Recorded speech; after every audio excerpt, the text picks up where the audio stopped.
publie et dit dans la presse que l'Ukraine n'appartient ni à l'Europe, ni à la Russie, et que l'Ukraine doit choisir son chemin. Et j'étais le seul à rappeler l'histoire de cette région, etc. Ceux qui sont avec cette position, c'est Kissinger, je ne vais pas rentrer dans ce débat encore, mais c'est pour dire que la pensée unique existe partout.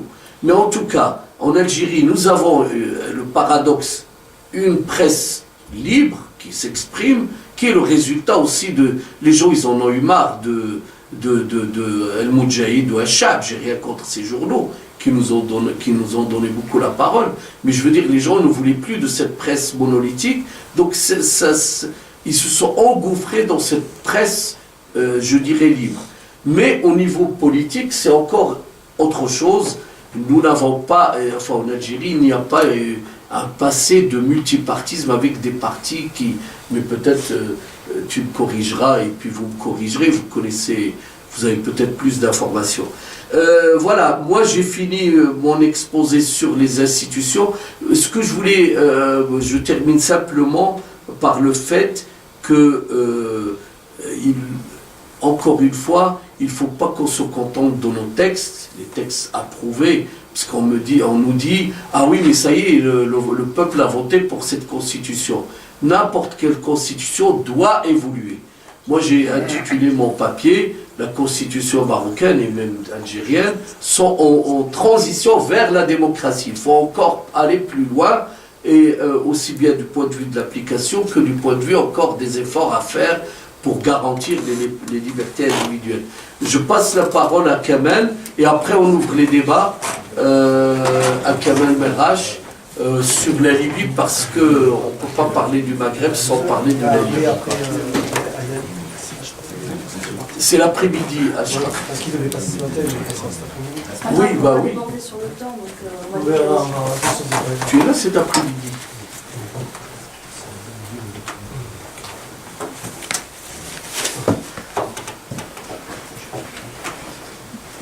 Bonjour, messieurs, dames. Ah, pardon, je vois Jeta, voilà. Oui, bonjour, messieurs, dames.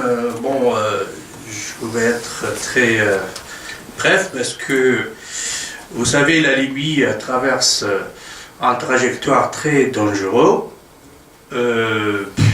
L'économie ne fonctionne pas normalement parce que la situation sécuritaire et politique est très sombre.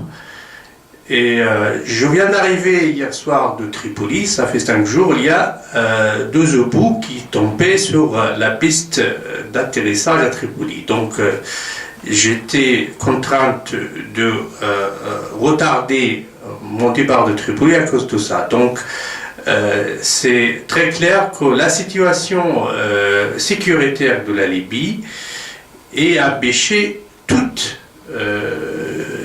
initiative, même soit dans les sphères politiques ou économiques, d'améliorer les choses ou d'entamer des réformes économiques profondes. Bien sûr, l'économie libyenne, bien sûr, c'est une économie qui dépend à 90% de la rente pétrolière. Et on sait bien que maintenant, il y a 10 bandes, il y a 10 milices qui contrôlent à peu près 70% du pétrole libyen, qui empêchent le gouvernement d'exporter ce pétrole vers l'étranger. Et ça va affecter évidemment l'économie libyenne très très important, parce que même l'État maintenant va être en difficulté même de payer les salaires de fonctionnaires. Vous vous rendez compte que le budget libyen dépend de rente pétrolière de à peu près 70%. Et quand la Libye avait produit 1,6 million de barils par jour, maintenant ça tombait à peu près 250 000 barils par jour. Vous imaginez la perte qui subit le gouvernement pour faire face à payer même les salaires de fonctionnaires. Et quand on sait, depuis la chute du régime de Kadhafi, le budget pour payer les salaires a multiplié par 3 fois. C'est-à-dire, à l'époque de Kadhafi, le budget, il y a à peu près 9 milliards de dinars libyens pour satisfaire les salaires. Maintenant, ça a augmenté à 29 milliards. C'est juste pour couvrir les salaires de fonctionnaires publics, parce qu'il n'y a pas de secteur privé en Libye. Tout le monde touche des salaires sans vraiment travailler. Donc, la situation économique de la Libye est un état de catastrophique. Catastrophique parce que maintenant, on a espéré que la nouvelle Libye va entamer des réformes économiques profondes, parce que l'économie libyenne a besoin de réformes structurelles, pas seulement de face, structurelles, parce que la Libye ne connaît jamais, pendant le régime de Kadhafi, de secteur privé. Donc tout le monde va être dans le secteur public, avec une proportion très importante de corruption et d'économie parallèle, comme parlait notre ami en Algérie et au Maroc. Mais en Libye, c'est plus pire. C'est plus pire parce que même le devise étranger, il y a deux taux d'échange. C'est-à-dire, il y a un taux officiel qui est fixé par le gouvernement, il y a un taux qui circule dans les magasins d'or et dans les gens qui ont les devises étrangères pour profiter de la situation. Donc on ne peut pas parler d'une économie vraiment en Libye tant qu'il y a la question de sécurité. La Libye est même, selon plusieurs experts, il dirige vers le cas somalien, c'est-à-dire il n'y aura pas d'État parce que c'est vraiment, il n'y a pas d'État maintenant. Même le Premier ministre a été enlevé par des milices. Il était contrainte aussi de quitter son poste parce qu'il y avait impression des milices. Et on ne parle pas de milices parce qu'il y a différentes sortes de milices. Il y a des milices tribales, il y a des milices islamistes qui veulent que la Libye doit être un pays composé des Émirats islamiques. Il y a à peu près 5 ou 7 villes libyennes qui sont contrôlées par les islamistes carrément, qui fait la loi, le droit islamique, c'est-à-dire ils ne connaissent pas même la notion de l'État. Ils sont contre la notion de l'État, même l'État civil. Donc, ils appliquent le charia, ils coupent l'iman des hommes qui volent, et ils sont pas aux mesures de parler, d'accepter les autres. Donc, la situation est vraiment sombre. Vraiment sombre. Même le Premier ministre a lancé un appel pour la communauté internationale pour aider le gouvernement d'éradiquer le terrorisme en Libye. Et c'est vrai, c'est depuis des mois et des mois, les organisations internationales de terrorisme, c'est-à-dire Al-Qaïda et AQMI du Maghreb arabe, s'implantaient dans les villes et dans les villages libyens, avec un commerce très lucratif des armes. Imaginez, il y a 21 millions de pièces d'armes en Libye, de tout genre, des roquettes, des blindés, des canons, tout genre des armes. La Libye est devenue le marché mondial des armes. C'est-à-dire les armes libyennes, ils ont arrivé en Irak, en Syrie, Tunisie, Algérie. On ne parle pas même des pays de sud-sahariens. Il n'y a pas de frontières en Libye, il n'y a pas d'égard de frontières. Donc la Libye, c'est pas seulement un pays qui a échoué, c'est un pays qui perd tout. Qui perd tout, il n'y a pas de souveraineté nationale.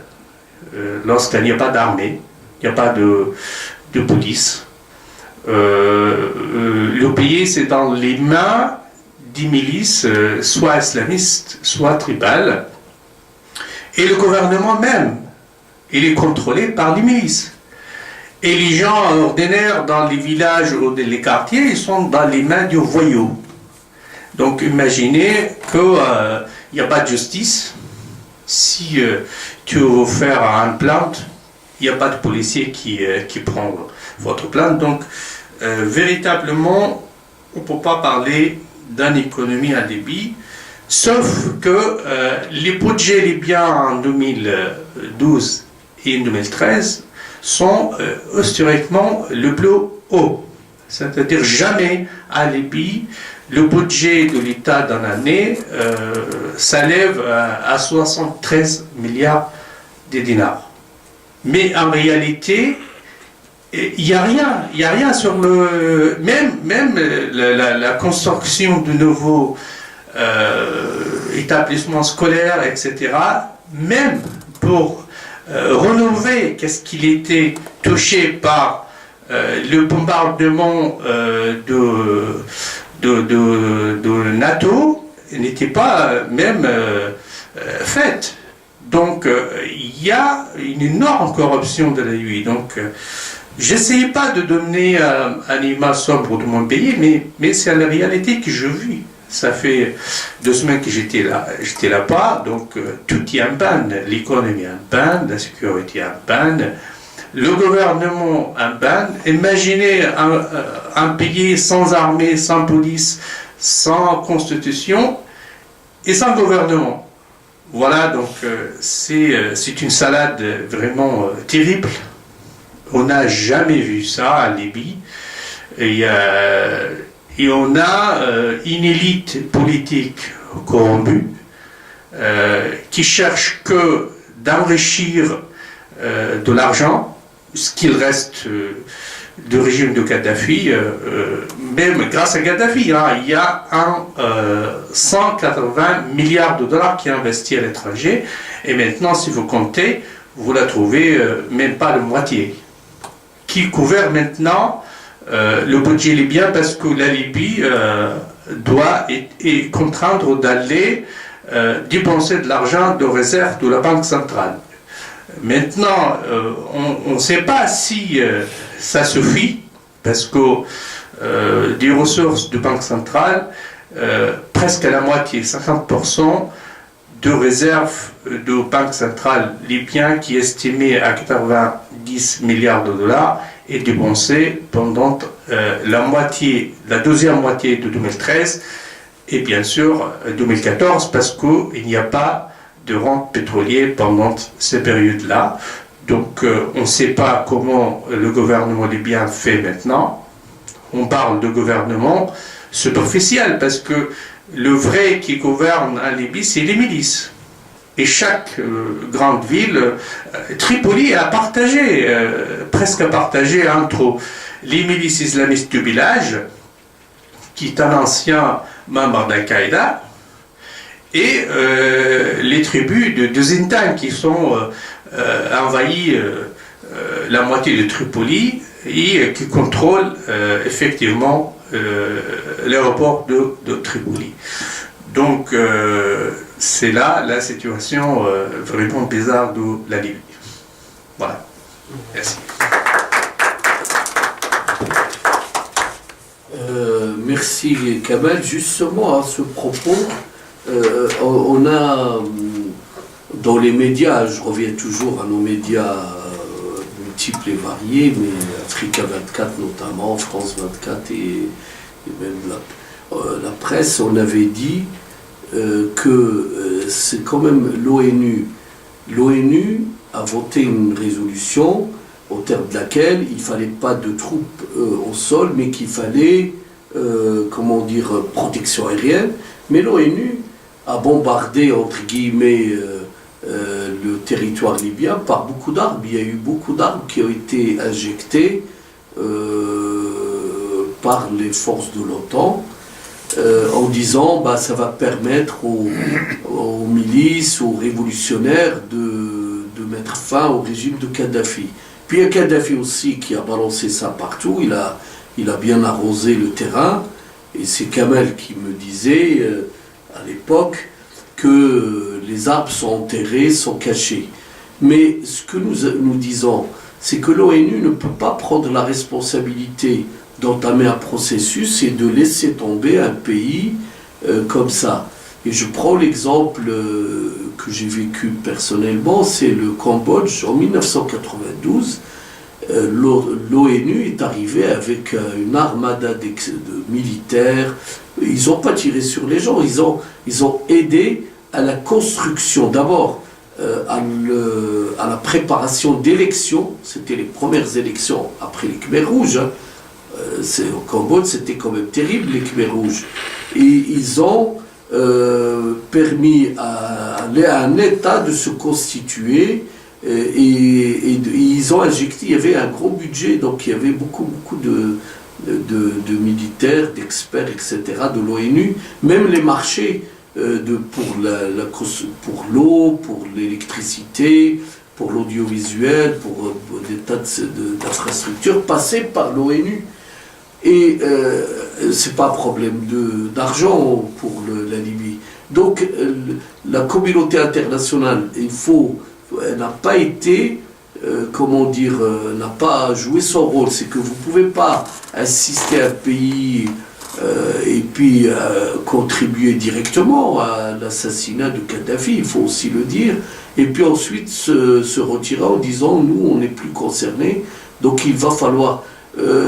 l'idéal ça aurait été aussi que l'Union africaine s'implique.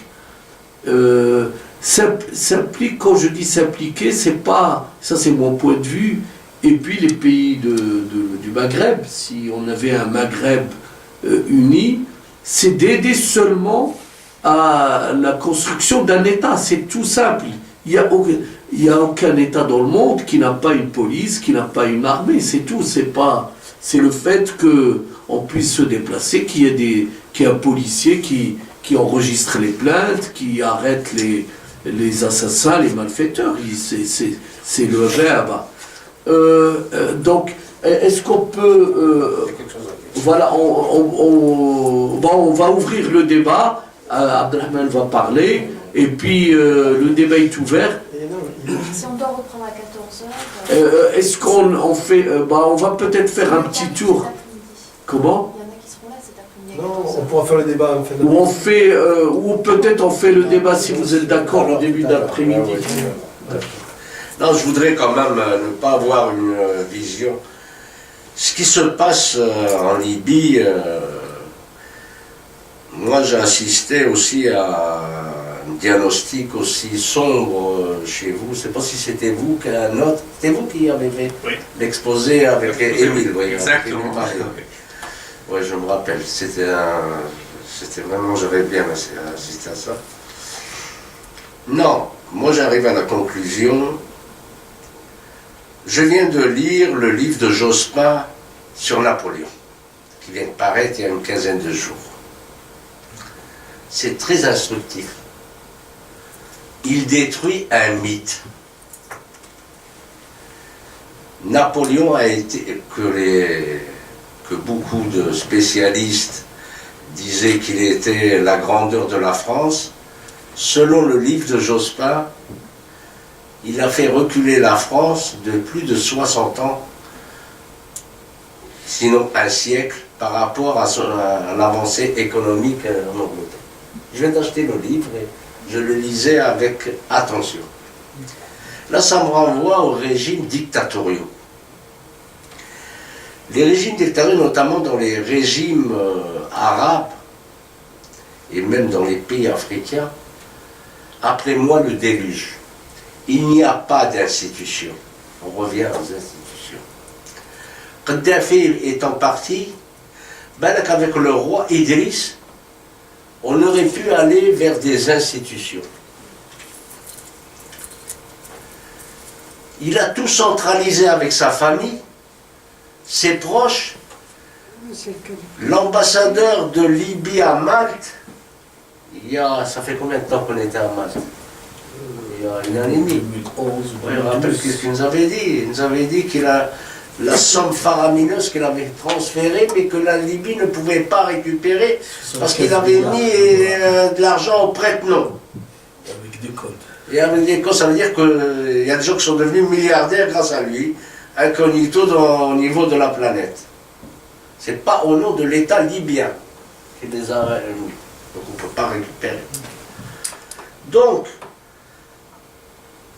ça pose toute la problématique de l'instauration d'un État de droit, de la démocratie qui tient compte bien sûr des anthropologies, et de la mise en place des institutions et de contre-pouvoirs. Et là, je vais parler sous l'autorité d'un fiscaliste, mon ami Ben Sahli, c'est-à-dire pour qu'il y ait quand même... cet après-midi. Oui, c'est dommage, je ne pourrais pas assister, et je lui ai expliqué la cause.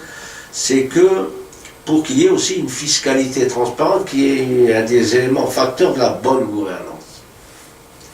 Parce que la citoyenneté se mesure par rapport à la proximité de l'impôt direct. La facilité d'un gouvernement qui ne maîtrise pas ses recettes, c'est d'aller vers la fiscalité indirecte. C'est bien ça. J'ai bien retenu la leçon de mon ami. Donc, vous voyez, c'est dommage. Moi, ce que j'ai peur aussi pour l'Algérie, c'est que j'espère qu'on va tirer, il y a une ébullition actuellement au niveau de la société algérienne, un réveil, etc. Espérons la mise en place d'institutions pour qu'il n'y ait pas effritement, c'est-à-dire l'armée c'est bien lorsqu'il y a un pouvoir monarchique, etc. Mais lorsque le monarque part, et c'est une armée qui était uniquement à son service et non pas au service d'institutions, ça ne donne rien. Kadhafi, il avait une armée, mais c'est terminé lorsqu'il est parti. Donc, c'est toute la mise en place d'institutions démocratiques au niveau des pays du Maghreb. Que ce soit au niveau du Maroc, de l'Algérie. Bon, et là on revient au primat de la connaissance. Bourguiba, on peut lui reprocher tout ce qu'on veut, c'est qu'il a créé un peuple d'émancipé. La prise de conscience de la société. Donc, un autre aspect, il ne faut pas non plus être pessimiste vis-à-vis de la Libye et de notre pays. Vous savez, toute révolution entraîne ce que nous, dans notre pensée, on a un schéma un peu occidentalisé, on appelle ça anarchie. Anarchie. Parce que raisonne selon des normes. Et tout ce qui n'est pas norme est contraire à notre pensée. Là, ça renvoie au psychanalyste. Un fou. Pour nous, il est fou. Mais pour lui, c'est vous qui êtes des fous, parce qu'il est rationnel dans son environnement. Donc, espérons que, comme l'appellent les institutionnalistes, que la mise en place de nouvelles institutions entraîne forcément un ralentissement de l'activité économique. Parce qu'il faut que les institutions se remettent en place et fonctionnent autrement. Espérons pour la Libye. Parce que nous, en tant que Libyens, parce que la Libye, c'est toute la déstabilisation de la région, comme vous venez de le dire. Et de l'Afrique. Et de l'Afrique. C'est tout le continent, en fin de compte, qui est en danger. Parce qu'il est au cœur alors que c'est un pays qui a une énorme potentialité, 6 millions d'habitants, la moitié de la population vit de dattes et de tout, c'est des Bédouins, pour des recettes équivalentes à celles de l'Algérie, donc il a tout pour réussir. C'est pas impossible. Nous, on a presque 40 millions d'habitants, on a des recettes inférieures un peu à la Libye. Si, en termes de potentialité, par exemple, pour le gaz, vous avez des réserves exploitables immédiatement, 1500 milliards de mètres cubes gazeux. Encore, vous n'avez pas fait des prospections. Pour le gaz de schiste, vous êtes à 4e, 5e réservoir mondial du gaz de schiste. Le pétrole, c'est le pétrole algérien très léger qui se vend à 2-3 dollars de plus sur le marché mondial. Bon, bien qu'il y ait eu un ralentissement à cause des crises de raffinerie en Europe, il y a eu une chute récente. Mais vous avez, et surtout la Libye peut développer, si demain vous n'êtes pas dans un régime totalitaire, un peu... et attention, il faut pas, j'aime pas dire régime islamique. L'islam, c'est une religion de tolérance. Il faut éviter d'assimiler l'islam au fanatisme. Au contraire, ils nous rendent beaucoup plus de mal, ces gens qui dénaturent l'islam. Regardez les Malaisiens qui sont pays émergents, les Indonésiens, les Asiatiques, parce qu'ils ont une vision totalement différente. Les trois religions, que ce soit le judaïsme, le christianisme, l'islam, les trois religions monothéistes, c'est des religions de tolérance. D'ailleurs, moi, j'ai toujours dit à mes amis lors de mes conférences que, par exemple, l'islam, c'est la religion qui a le plus protégé les juifs. Lorsqu'on les assassinait, etc., ils ont trouvé refuge au niveau de l'islam. Alors que le catholisme, Ils ont été vraiment... Les catholiques, ils ont chassé. Donc, on a tout, pour ça on revient presque à la Palestine, c'est qu'on a tout intérêt à ce qu'il y ait vraiment une bonne entente entre la communauté juive et la communauté musulmane au Moyen-Orient. Donc, là pour revenir, c'est que ces régimes dictatoriaux ne pensent qu'à eux et à leur famille. Après nous, le déluge, ils ne mettent pas en place des institutions démocratiques. Là, ça interpelle tous les dirigeants du Maghreb. Et demain, si on va vers une véritable démocratisation, et là, c'est le cœur de notre sujet, seule la démocratisation peut favoriser l'intégration du Maghreb. C'est par la démocratisation qu'on peut aller vers l'intégration du Maghreb. Parce que, je prends le cas, entre l'Algérie et le Maroc,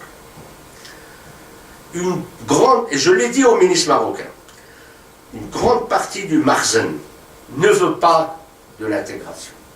Ça n'arrange pas. Une grande partie, une fraction du pouvoir algérien ne veut pas aussi de l'intégration, parce qu'elle touche à ses intérêts, notamment militaires. Donc, c'est ça le gros problème qui se pose. Il ne faut pas, comme tu l'as dit, vous croire aux discours. Bon, ils sont tous pour l'intégration dans les discours. Dans les faits, c'est des obstacles à l'intégration. Or, pour lever ces obstacles, il faut aller vers la démocratisation et un état de droit avec l'implication de la société civile. Donc, nous sommes société civile en tant qu'intellectuels, etc. Et effectivement, si on avait une démocratie, il ne se passerait pas ce qui se passe en Libye, parce que les pays de Maghreb seraient déjà intervenus au niveau de la Libye pour calmer. Tenant compte, tu te rappelles ce qu'on a dit à Dakar? Ils ne nous ont pas suivis. On a fait un papier ensemble.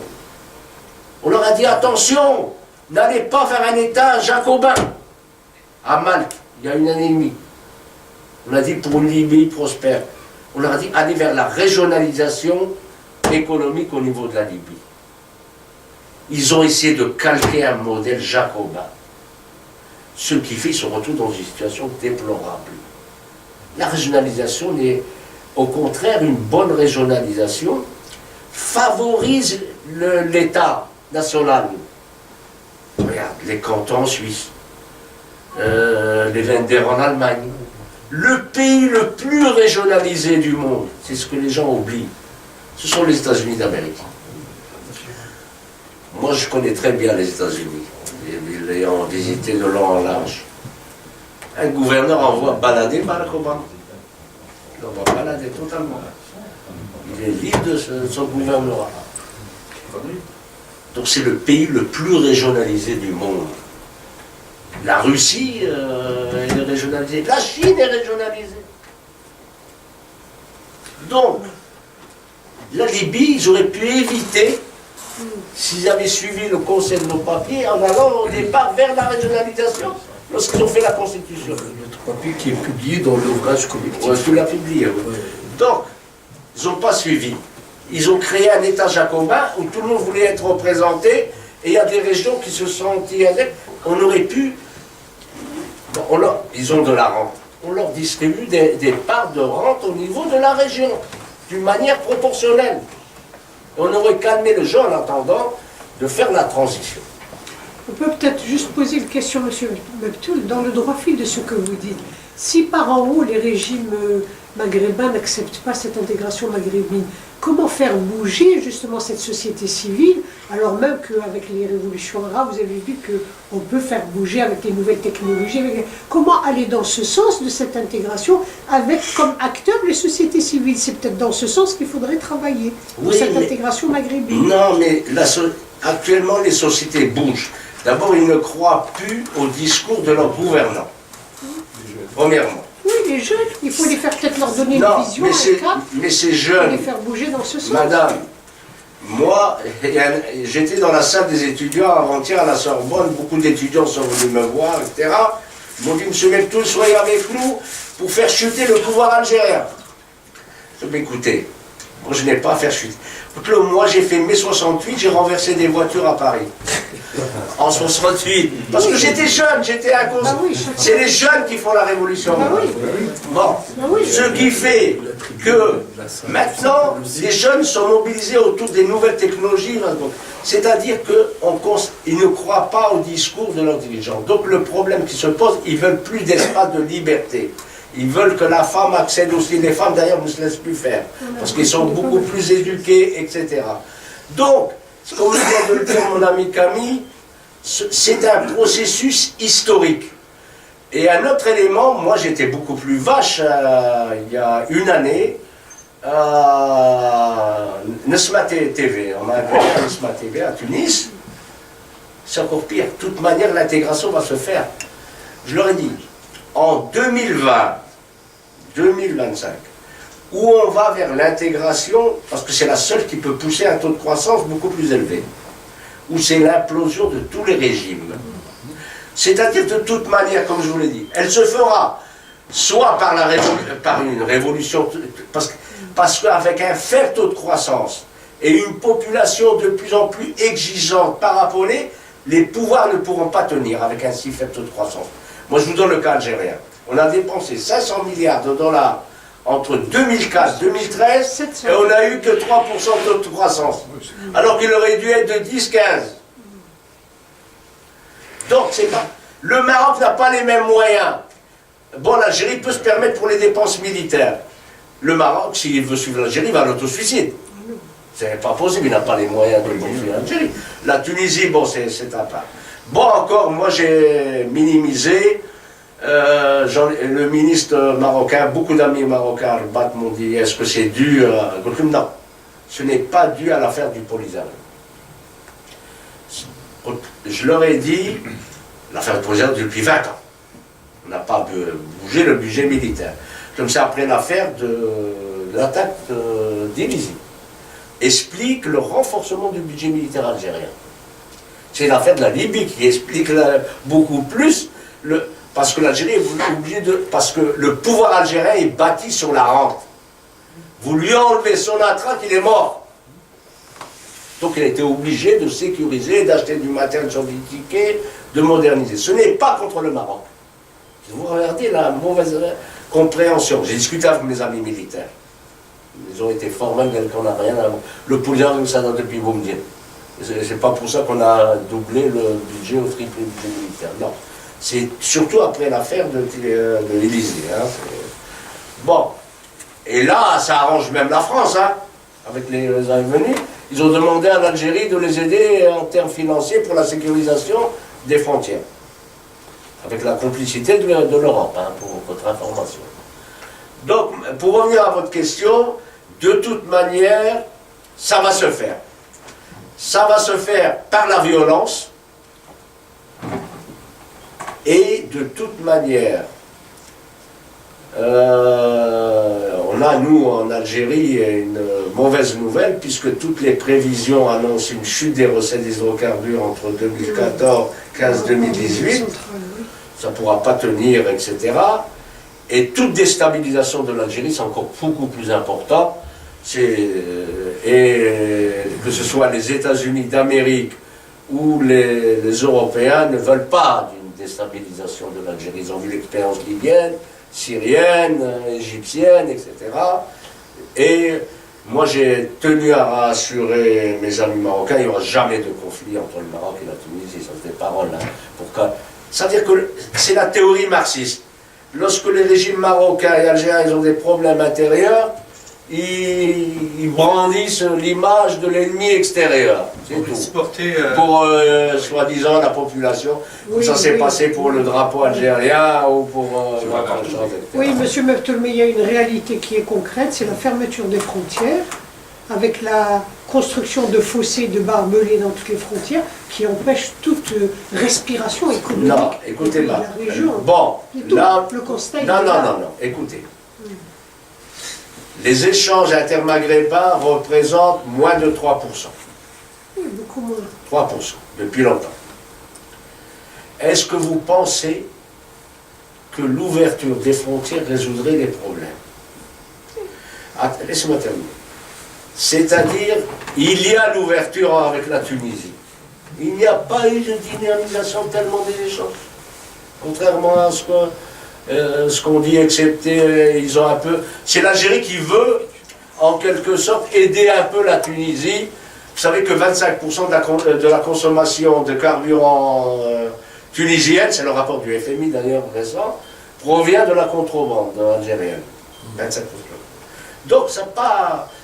Le gros problème, il faut s'attaquer au vrai problème. Le vrai problème, c'est une coordination comme ils ont fait les Européens, une coordination des politiques économiques et monétaires. C'est ça le gros problème. Ce n'est pas l'ouverture des frontières. Bon, il y a un conseiller de Bouteflika de la campagne électorale qui annonce que l'ouverture des frontières est à l'étude. Mais est-ce que ça va résoudre les problèmes s'il n'y a pas une coordination? Moi, je me rappelle, j'allais au Maroc avec ma femme il y a 10 ans. Pourquoi? Je voyais beaucoup de gens, beaucoup de bananes et beaucoup de Coca-Cola. Parce que nous, on n'avait ni Coca-Cola ni banane. On ramenait de la banane et du Coca-Cola du Maroc. Maintenant, en Algérie, il y a tout ce qu'il faut. Fromage de toutes les qualités du monde, etc. Les tissus cardins, si vous voulez, tout ce que vous voulez. Donc, c'est dommage pour les populations, parce que beaucoup sont mariés des deux côtés, que ce soit, ils ont des liens familiaux, etc. Bien qu'il y ait un avion tous les jours sur Casablanca, hein, pour partir au Maroc, sans visa en plus. Donc, moi je ne pense pas que uniquement se focaliser. Un autre élément important, c'est la faute de l'Europe. Le Maroc est devenu le plus grand transitaire de drogue. Mais comme le dit souvent mon ami Camille, ce n'est pas en fermant les frontières qu'on met fin au trafic de drogue. Au contraire, on accentue cela, parce que ce n'est pas les gens qui ont de la drogue qui vont transiter par un poste frontalier. Bon, là il y a un véritable problème, et ça c'est la faute de l'Europe. Moi je connais ce problème de la drogue au Maroc. Le Maroc s'était rendu à Bruxelles il y a une dizaine d'années, où l'Europe lui avait promis une aide de 3,5 milliards de dollars pour reconvertir une fraction du RIF. L'Europe ne lui a pas versé un sou pour la reconversion. Parce que 80% de la drogue c'est démontré dans un journal Le Monde, je crois qu'il y a 2 mois, de la drogue qui en Europe provient du Maroc, qui est un des plus grands producteurs du Cannabis. Bon, encore que maintenant le Parlement veut, il y a un truc pour les médicaments, là, pour le truc, il veut légaliser. Le Parlement marocain. Bon, c'est un truc en étude, c'est tout un débat. Hein. Mais toujours est-il, il nous faut une coordination. Et là, dans le livre sur la monnaie qu'a publié Camille, il montre un bon exemple. Par exemple, on peut devenir un leader international en liant le gaz et le phosphate. Imaginez-vous, on devient le plus gros producteur d'engrais au niveau... Mais bien sûr avec des partenaires étrangers qui contrôlent les circuits commerciaux. Moi, par exemple, j'ai été invité à l'Institut Royal Stratégique, qui dépend du roi directement, il y a 1 année et demie. Bon, la plupart c'était des On était ensemble. Ah, tu étais là. Voilà. Tu oublies. Qu'est-ce qu'on a fait, Camille? Tu te rappelles? On a dit, on laisse de côté le Sahara occidental. Bah oui, oui. On inventorie les projets. Tu as vu le nombre de projets qu'on a inventoriés? Des dizaines de projets très concrets qu'on peut faire entre le Maroc et l'Algérie. Bon, des projets à court terme, des projets à moyen terme. On peut. On fait comme a fait Schuman. L'acier et le charbon.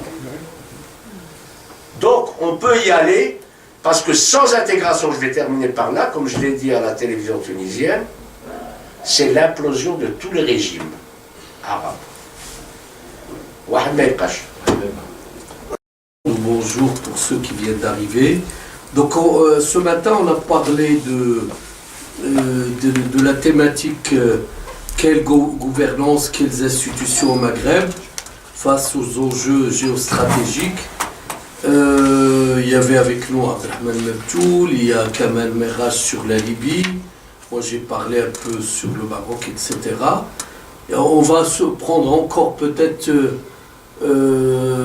maximum 3/4 d'heure entre donc l'intervention de Moustapha qui était prévue ce matin, mais vu qu'on a commencé un peu tard, etc., on a commencé beaucoup de retard.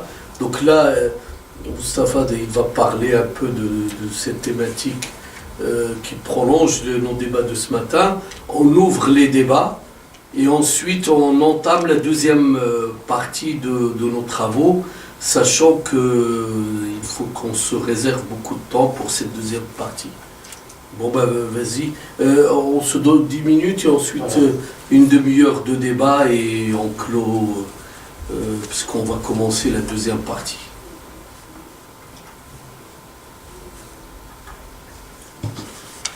Alors j'ai été investi de traiter le thème suivant, l'approche des relations de Grand Maghreb avec les pays du nord de la Méditerranée. Avant d'entamer le développement, je crois que comme il est de coutume, je me présente. Je m'appelle Mustapha Ben Sali, je suis un ex-haut cadre du ministère des Finances en Algérie. Je suis un enseignant de l'université, j'ai enseigné à Alger, à l'université d'Alger au niveau de l'Institut d'études politiques, j'ai enseigné les finances publiques et j'ai enseigné au niveau de l'école supérieure de commerce la fiscalité, j'ai enseigné le droit fiscal international à l'Institut d'économie douanière et fiscale qui forme des hauts cadres. J'ai en mon actif plusieurs ouvrages. Le premier ouvrage que j'ai fait, c'est en 1983 sur la TGP, c'est une forme de TVA, c'est l'Office des publications universitaires qui l'a publié. Et ça fait plus de 600 pages. Et j'ai publié aussi le droit fiscal international avec l'expérience algérienne. Et j'ai publié aussi, toujours dans les années 80, j'ai publié un traité des lois de finances. Et le dernier ouvrage que j'ai publié, plutôt les deux derniers ouvrages que je viens de publier, en 1992, j'ai publié Le monde en crise et les dérives de la finance, 378 pages, et c'est Casbah Édition qui l'a publié. Et le dernier livre qui vient de sortir il y a une quinzaine de jours, c'est la gouvernance en fiscalité et ses 7 règles capitales. En l'occurrence, la concertation, la visibilité, la lisibilité, la sécurité juridique, la stabilité juridique, la performance et la communication. Donc, ce que je vais traiter aujourd'hui, c'est mon cher ami Camille qui m'a invité à traiter ce thème, d'autant qu'il m'a dit que tu as ton actif une expérience sur le plan financier et sur le plan fiscal. Tu pourras aborder avec aisance cette problématique. Alors, mon intervention va s'articuler autour de plusieurs points. Je vais d'abord faire la présentation, ensuite l'introduction, la configuration de la construction du Grand Maghreb, l'état des relations du Grand Maghreb avec les pays du nord de la Méditerranée. Et au final, je termine par la conclusion, bien entendu. Alors, s'agissant de la présentation, j'ai articulé mon intervention en deux parties. La configuration du Grand Maghreb et qu'en deuxième partie, l'état des relations des pays du Maghreb avec les pays du nord de la Méditerranée. En introduction, j'amorce un peu le développement et je dis ceci, à l'évidence, les pays du Grand Maghreb, en cherchant leur propre intérêt en termes de développement économique, que dans leurs relations avec les pays tiers, ont en principe vocation à inscrire leur action dans une large construction pour rester en phase avec les grands espaces régionaux qui ont façonné l'architecture de la planète. Mais comme les événements qui l'ont émaillé successivement, la construction du Grand Maghreb n'ont pas été à la mesure de l'enjeu. Et rien n'indique que le sort se trouve définitivement scellé. Ceci en introduction. Je manipule délicatement ça parce que je ne maîtrise pas. Alors, s'agissant de la configuration de la construction du Grand Maghreb, je vais d'abord traiter des éléments constitutifs du Grand Maghreb qui sont de plusieurs ordres. Alors, sur le plan sociétal, il existe une communauté de destin des populations des différents pays concernés qui aspirent fortement à cette consécration à laquelle elles éprouvent un sentiment d'appartenance, comme par exemple les fondamentaux sociétaux, l'histoire, la langue, la religion, la surface géographique, etc.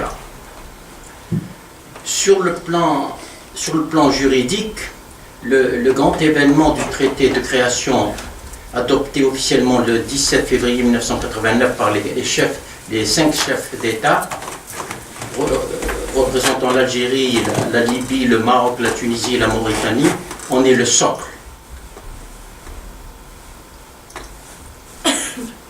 En effet, le traité prévoit une feuille de route avec des objectifs ambitieux, entre autres la consolidation des rapports de fraternité qui lient les États membres et leurs peuples, la réalisation du progrès du bien-être de leur communauté et à la défense de leurs droits, la réalisation progressive de la libre circulation des personnes, des services, des marchandises et des capitaux entre les États membres, l'adoption d'une politique commune dans tous les domaines, comme notamment la politique économique commune qui vise à assurer le développement industriel, agricole, commercial et social des États membres. À cet égard, les étapes suivantes ont été prévues. L'institution d'une zone de libre-échange avec le démantèlement de l'ensemble des obstacles tarifaires et non tarifaires au commerce entre les pays membres, l'union douanière tendant à instituer un espace douanier unifié avec adoption d'un tarif extérieur commun vis-à-vis du reste du monde.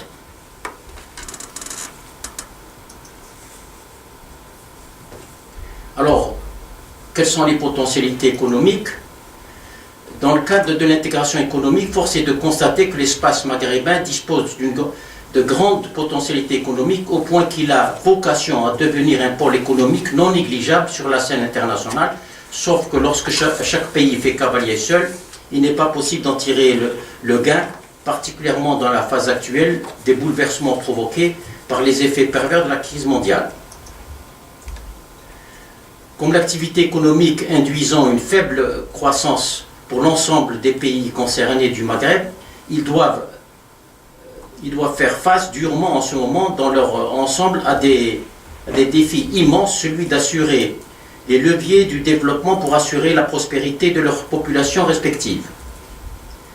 Mais toutes choses étant égales par ailleurs, le Grand Maghreb n'a pas réuni au stade actuel les conditions requises pour constituer une entité effective telle qu'elle est conçue d'ordinaire au sens juridique du terme, puisque celle-ci n'est pas dotée des attributs généralement admis, ceux en raison des divergences sur le plan plutôt politique économique et par rapport au discours véhiculé par les dirigeants des différents pays et la réalité des faits.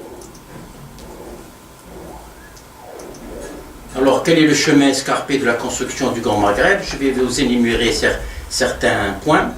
Tout laisse croire qu'une chape de plomb semble peser depuis longtemps sur la construction du Maghreb, tant il est vrai que celui-ci continue à traverser un chemin escarpé chargé d'obstacles qui n'ont pas fini de se dresser avec une certaine insistance dans la trajectoire au point de dénaturer entièrement son destin.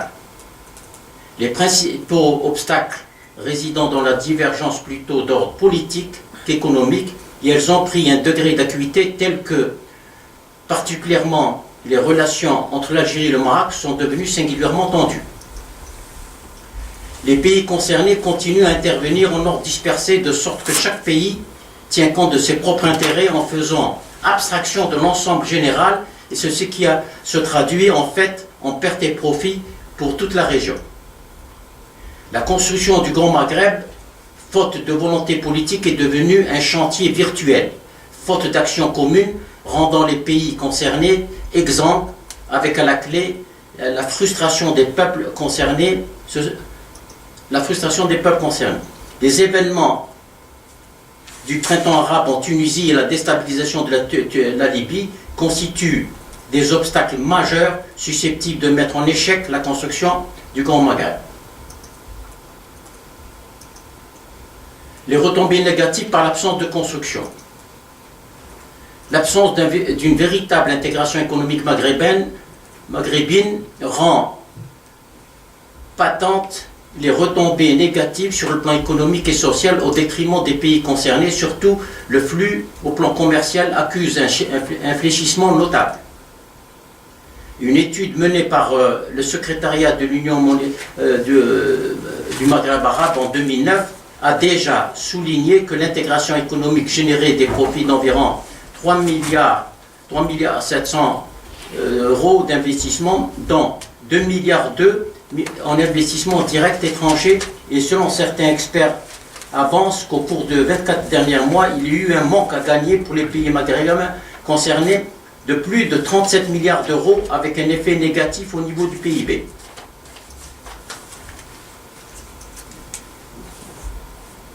Maintenant, j'aborde la deuxième partie, l'état des relations des pays du Maghreb avec les pays du nord de la Méditerranée.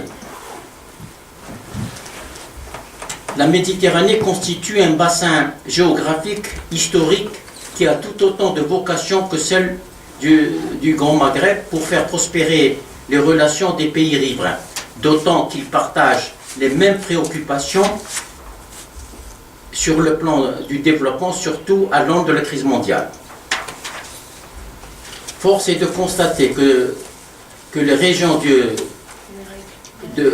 règles de commerce restent toujours régies à l'avantage des pays du nord de la Méditerranée, lesquels ont toujours considéré les pays de l'espace maghrébin comme un relais pour y déverser leurs marchandises fabriquées avec une grande valeur ajoutée et acquérir à la place des matières premières brutes un prix inégal, ce qui force le commerce extérieur de ces derniers à être déficitaire. C'est écrit tout petit là-dedans. À telle enseigne, il ressort que les échanges commerciaux dans le sens des pays maghrébins vers l'Union européenne sont entachés d'irrégularités, et pour preuve, ils sont de l'ordre de 3% seulement, alors que l'Union européenne vers les pays maghrébins ont atteint un seuil de 65%.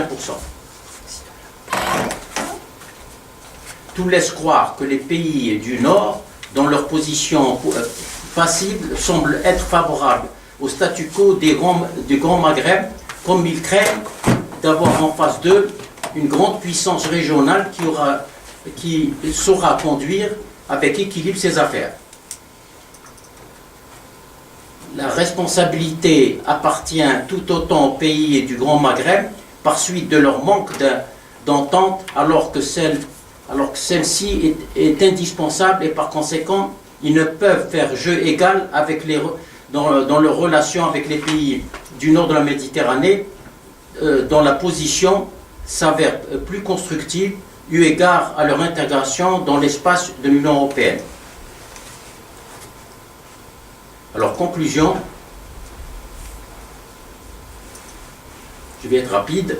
En vérité, le Maghreb se trouve à un tournant décisif de son histoire, car au risque d'être voué à une impasse, il ne peut continuer à tourner le dos à cette réalité incontournable, celle de la régionalisation qui est appelée à forcer avec le temps sa marche inexorable dans l'intérêt des pays concernés.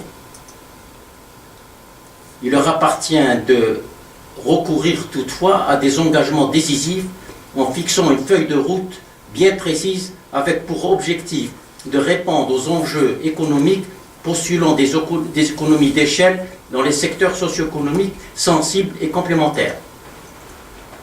Aussi, pour faire bouger les lignes de ce projet, suffira-t-il aux pays concernés de manifester une réelle volonté politique en décidant de faire le parti qui consiste à rompre définitivement avec cette approche déconnectée de la réalité économique en adoptant entre eux une stratégie de coordination, voire au prix d'un compromis en mettant sur les rails la construction du Grand Maghreb qui permet de propulser dans la transversalité intra-régionale le moteur du développement.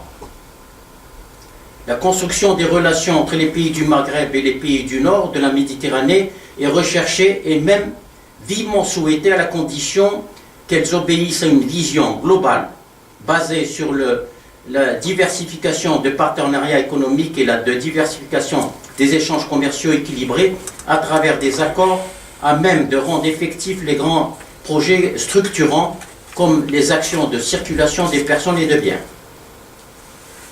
Je vous remercie pour votre bienveillante attention. Et c'est marqué là. C'est écrit petit, hein. Donc, comme convenu, avant de passer à la deuxième partie de notre journée, sur les thématiques plus économiques, je vous propose, on ouvre les débats, donc si vous avez des interventions, allez-y. Ce serait bien que tu, pour ceux qui étaient absents, en 2-3 minutes, tu dises... Ce matin, ça va être... je ne veux pas monopoliser la parole, mais je vais quand même rappeler ce qui est... Ce matin, il y a notre ami Abdelrahman Mebtoul qui a coordonné avec moi ces deux ouvrages. Malheureusement, pour des raisons de santé, il est parti. Donc, il a balayé un petit peu toutes les thématiques qu'il a abordées dans le premier ouvrage, aussi bien géostratégique, il a parlé de la nécessité de la construction d'un Maghreb unique, c'est une fatalité. Il a parlé aussi des problèmes, donc il faut un modèle maghrébin, que le problème de sécurité au niveau du Sahel est un problème qui doit être coordonné au niveau du Maghreb, que le surarmement, aussi bien du Maroc que de l'Algérie, cette course à l'armement est nuisible pour la croissance, mais aussi pour ça se fait aux dépens de la santé, de l'éducation, etc. Il a parlé aussi de l'informel, du secteur informel, donc il a développé le secteur informel. Donc Gilles Bonafi, il a fait un compte rendu de ce qui s'est passé à Rabat, puisque l'ONU a organisé, comme le fait, une réunion, ce qu'ils appellent la réunion des experts, qui réunissent tous les hauts fonctionnaires et les experts des 5 États du Maghreb sur des thématiques. Donc c'était la thématique que lui, avec Inès, ils ont défendu, c'était la chaîne de valeur. Bon, bah, éventuellement, il est présent, il pourra détailler là-dessus, enfin, brièvement, parce qu'on ne va pas revenir en arrière. Et moi, j'ai abordé les problèmes de constitution, la constitution marocaine et la constitution algérienne, et les institutions algériennes et marocaines, pour expliquer que, grosso modo, hein, aussi bien l'Algérie que le Maroc, que la Tunisie, ils ont adopté des institutions et des constitutions, mais ces constitutions devraient un peu connaître une traduction dans la réalité. Par exemple, toutes les constitutions parlent d'égalité homme-femme, parlent des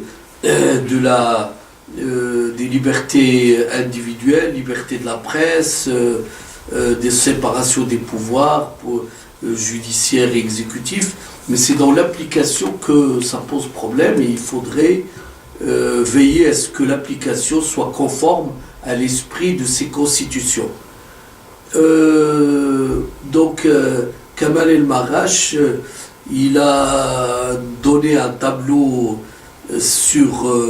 complet sur ce qui se passe en Libye, donc qu'il n'y a plus d'État, il n'y a plus d'institutions, qu'on est dans un pays qui est en déliquescence. Il y a des milices qui veulent leur part de la rente pétrolière et qu'on ne peut même plus se déplacer, il n'y a plus d'investissement, il n'y a plus de, je dirais, le fonctionnement des États est paralysé du fait même que beaucoup de villes sont occupées par des milices, et puis même à Tripoli, la capitale, il y a des milices, on va dire, liées à l'AQMI, il y a une milice liée à Zertan, enfin, il y a des milices un peu qui font la loi. Voilà grosso modo ce qui a été dit ce matin. Et bon, bah, ceux qui ont envie qui étaient là ou qui souhaitent réagir, on se donne une petite demi-heure et avant de passer à la deuxième partie de nos travaux, parce qu'on doit quitter la salle à 18h.